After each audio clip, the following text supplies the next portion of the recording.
what are the 10 reasons why you need to develop your emotional intelligence, and you need to develop it now?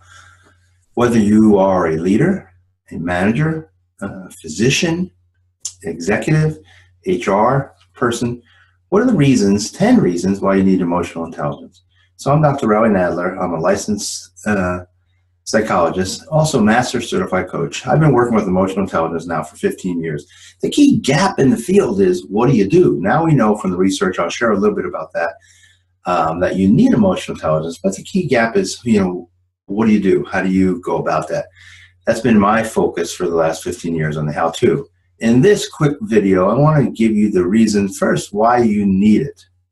So one of the reasons, number one, is that only 10% of workers, this is from Gallup, have the talent to be great managers. And when we talk about great managers, we want to move more into the top 10%. But Gallup was telling us that only 10% of workers have that kind of talent. Typically what's missing is the emotional intelligence, understanding yourself, managing yourself, understanding others, managing others.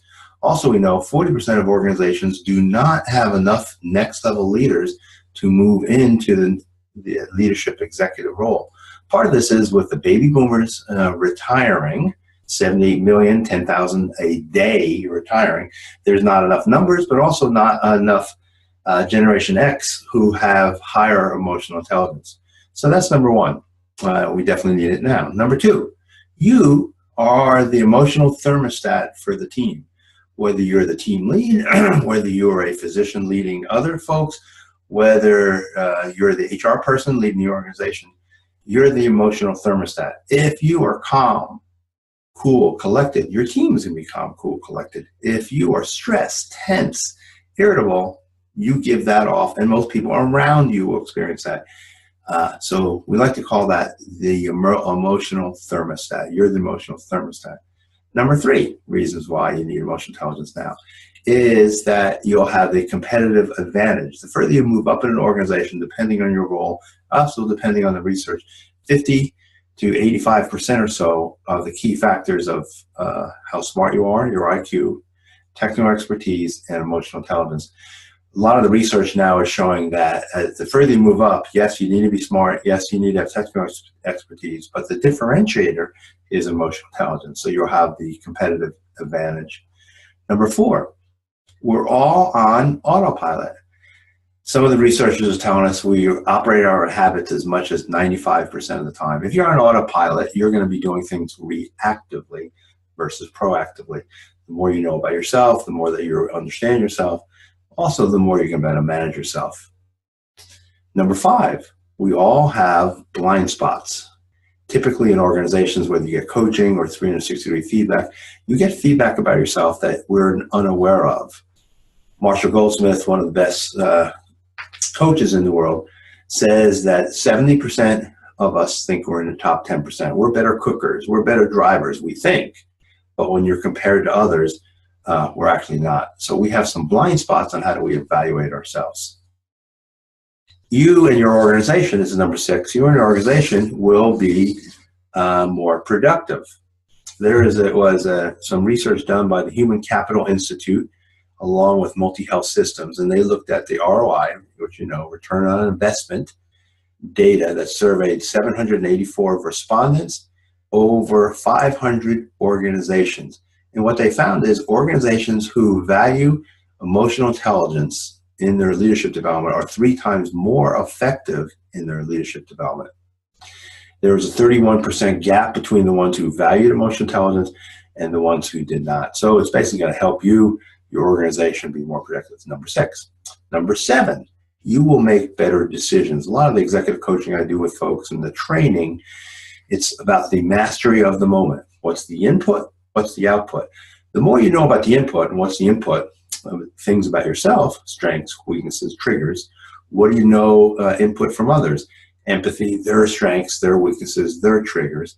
So that comes in and then it goes out. When we work with folks in the military, we call this strategic intelligence. So the more you know about yourself in the moment, the better you're going to be able to manage yourself and master the moment. We're in this, often it's called the VUCA environment, VUCA, VUCA, volatile, uncertain, complex, ambiguous. And it's the leader who takes in all this information and strategically decides what to do, when to do it, and then to be able to have that output. So how do you master the moment? One of the formulas that we like and we share with the organizations that we work with is empathy. What do you know about others? Insight. What do you know about your others? Or what do you know about yourself? And clarity. So let me just say that again, a little clearer. Empathy times insight times clarity. Those three, that's our formula. E times I times C. Empathy about others, insight by yourself, and then clarity. That's the formula to master the moment and the formula to be in the top 10%. That's the tipping point. So that's the 7th reason. The 8th reason is people will trust and connect with you more. We know from research that within less than 1/10 of a second, people quickly assess, are you trustworthy? Or are you someone that has my back? Are you someone that I can feel safe with? That happens in the moment. And there's some real critical factors about, are you connecting with folks? People will trust you more. And what are the key factors? We know this from the Gallup research. We know this from Bob Nelson, who's also done research. What do your followers want from you? One, they want to feel like they have a special seat at the table. Are you making them, is there a seat for them, and are you letting them feel special about that? Number 2, do their opinions seem to count? When we talk about change and change leadership, the more input you have from them, the more buy-in you're going to get. And number 3, are they acknowledged for progress in the good work that they do? So what do they want from you? There's a lot of engagement factors, but these are the 3 main ones. Do they have a seat at the table, and do they feel special? Are their opinions important, and do they count?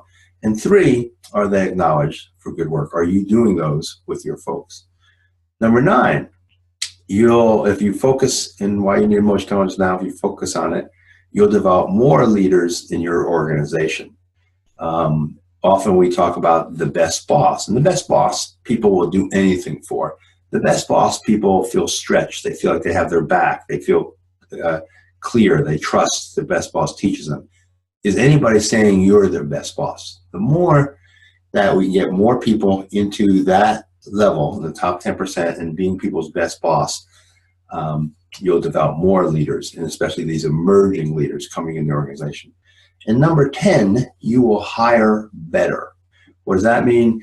If you look at the competencies on how you hire, the best way to get a star, you can train to get people more in that top 10%, but you're better hiring people already with this kind of talent. Going back to what you said earlier, companies that hire based on talent realize a 48% increase in profitability, 22% increase in productivity. These are all from Gallup 2015.